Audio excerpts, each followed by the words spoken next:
छाया रूपी ताकत के रूप में, छाया रूपी एक हमारा संरक्षण के रूप में हम सब अनुभव कर रहे हैं।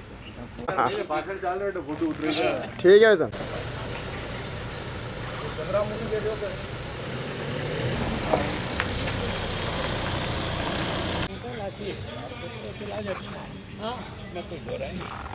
इन्हीं की वजह से ठीक हो रही हूँ।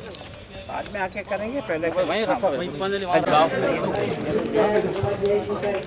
कि बंधुओं और बहनों, जिस महामना का यह जन्म दिवस है, आज हम बहुत ही उल्लास के साथ मना रहे हैं, समर्पण के साथ मना रहे हैं। हमको यही उनसे सीख लेनी चाहिए और यही संकल्प लेना चाहिए कि जिस प्रकार से उन्होंने अपने देश की राजनीति को एक नया अध्याय दिया है और उसी के पद चिन्हों पर अपन सब चलते हुए इस भारत को दुनिया का विश्व गुरु बनाने की राह पर है। संघ चालक ने किया।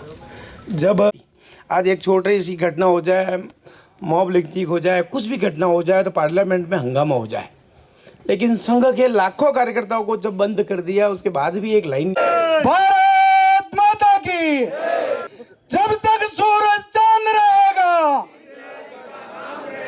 जब तक।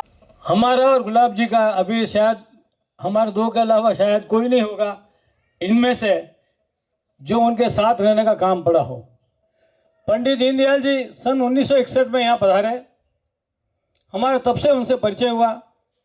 1962 में चुनाव थे विधानसभाओं के, तो उदयपुर भी पधारे, मावली पधारे, नाथद्वारा पधारे और उदयपुर ग्रामीण जिसमें जोहर सिंह जी, मावली जिसमें संपति लाल जी बोहरा और नाथद्वारा से विजय सिंह जी जाला, 3 लोग जनसंघ से चुन करके एमएलए गए। दीनदयाल जी की 105वीं जन्म जयंती मनाई जा रही है और आज इसी प्रांगण में प्रतिवर्ष की भांति हम 2 कार्यक्रम यहाँ करते हैं और उसी कड़ी के अंदर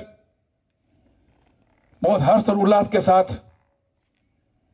दीनदयाल जी की जन्म जयंती के अवसर पर हम उनके जिस प्रकार से उनका व्यक्तित्व और कृतित्व था, कार्यकर्ताओं को उनके मन के अंदर आत्मसात करने का हमने सब लोगों ने प्रयास किया मंच के माध्यम से। मैं बहुत ज़्यादा बात नहीं करना चाहूँगा कि पूर्व वक्ताओं ने संपूर्ण जानकारी प्रदान की है उनके जीवन चरित्र के बारे में। मैं आदरणीय कटारिया साहब से निवेदन करना चाह रहा हूँ कि आज हमारे 12 ही मंडलों के अंदर कार्यक्रम रखे हैं और उसके अंदर विभिन्न वक्ता पार्टी के वरिष्ठ नेता अपना उद्बोधन देंगे और आज उसी कड़ी में 3 मंडलों का कार्यक्रम हमने यहाँ पर रखा है। हमारे जनसंघ के संस्थापक श्यामा प्रसाद जी मुखर्जी ने 1952 के कानपुर अधिवेशन में कहा था, यदि मुझे देश के अंदर ऐसे 2 दीनदयाल मिल जाएंगे तो मैं राजनीति के अंदर भारत का नक्शा बदल दूंगा। और दूसरी बात जो अटल बिहारी जी वाजपेयी ने कही, एकात्मानवद के प्रणेता थे ही, अंत्योदय के प्रणेता थे, प्रखर राष्ट्रभक्त थे, बहुत अच्छे लेखक थे, चिंतक थे, कुशल संगठक थे। ऐसे अनेक गुणों से ओतप्रोत दीनदयाल जी का जीवन रहा। और जो सबसे बड़ी बात, आज भी जिस प्रकार हम सब जोर दे रहे हैं और हम सब कार्यकर्ता भी इस बात का प्रयास कर रहे हैं, एकात्म मानववाद और अंत्योदय, इसके माध्यम से जन जन का कल्याण किस प्रकार से हो, ठोक करके मजबूत करने का भी प्रयास करते हैं। मैं सोचता हूँ उनके जो बचपन में जो दृश्य उनके सामने उपस्थित हुआ वो आदमी को झकझोरने के लिए पर्याप्त था। पिताजी की मृत्यु 2.5 साल में, जो नाना पालन कर रहा था उसकी भी डेथ हो जाती है। छोटा भाई शिवदयाल था, वो भी आते आते 11 साल में वो भी चला गया। मानो ईश्वर ने मौत के थपेड़ों से इस बच्चे को समझाने का प्रयास किया। कुदरत थी कि ये चोटें मार मार करके उसको मनुष्य जीवन क्या होता है, ये क्या कर सकता है, काल के थपेड़ों ने उस बच्चे को निर्माण किया और काल से लड़ने की ताकत दी। मैं सोचता हूँ एक के बाद एक के बाद एक के बाद एक, और एक अनाथ बच्चे की तरह से पल रहा है। जब अनाथ बच्चा पलता है ना, तो कई बार हम लोग भी देखते हैं अपने पास पड़ोस में, ईश्वर उसको अजीब ताकत देता है जो बाकी बच्चों से बहुत अच्छा हो जाता है।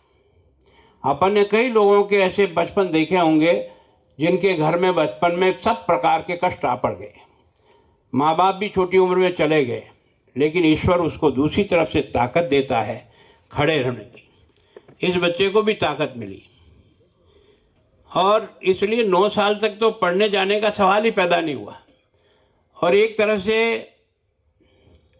खाना बदोश जैसे घूमता है ना, वैसे उसकी ज़िंदगी का दौर चला।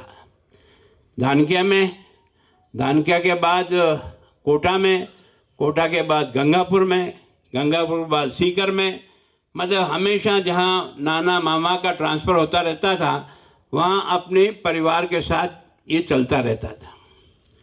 तो ये जो जीवन चक्र है ना, ये जीवन चक्र से घबरा करके जो भाग जाता है ना, वो जीवन का अर्थ नहीं समझ सकता।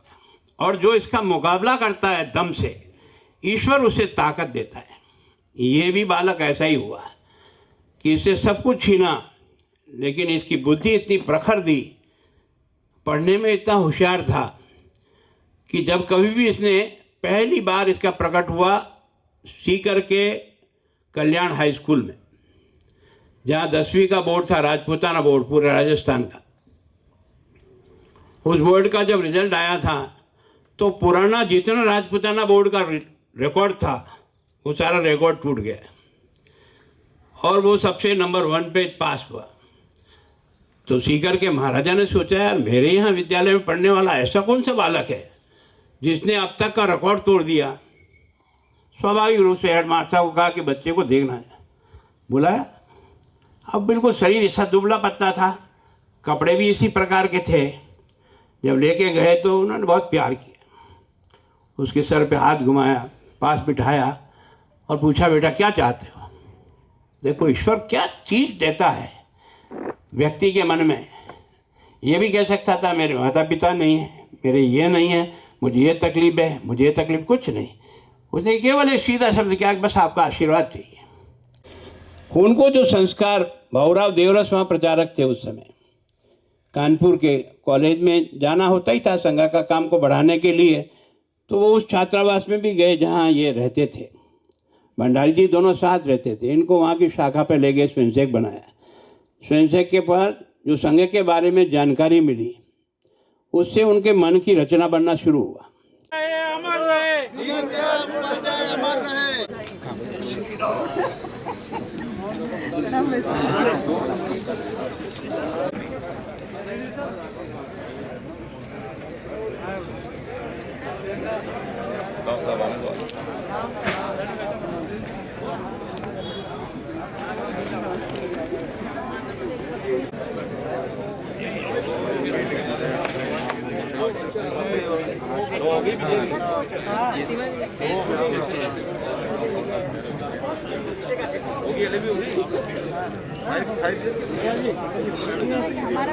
एक मिनट वैसा है, एक मिनट वैसे, एक मिनट। राजीव जी भाई साहब, गुरु जी बता रहे हैं 2 मिनट। वंदे मातरम, वंदे मातरम। एक पिक मार लो। वंदे मातरम, वंदे मातरम। जय शिवा सरदार की जय। अरे दबा वीडियो बने रे, वीडियो। अरे वीडियो बनेगा, हाँ दोनों जय बोलो। जय शिवा सरदार की जय। सूरज चांद रहेगा, जिंदगी का नाम रहेगा, भारत माता की। लाओ गंजे। वंदे मातरम, जय श्री राम, जय श्री राम, जय श्री राम। भारत माता की जय। पंडित जी अमर रहे, अमर रहे, अमर रहे। पंडित जी अमर रहे, अमर रहे, अमर रहे।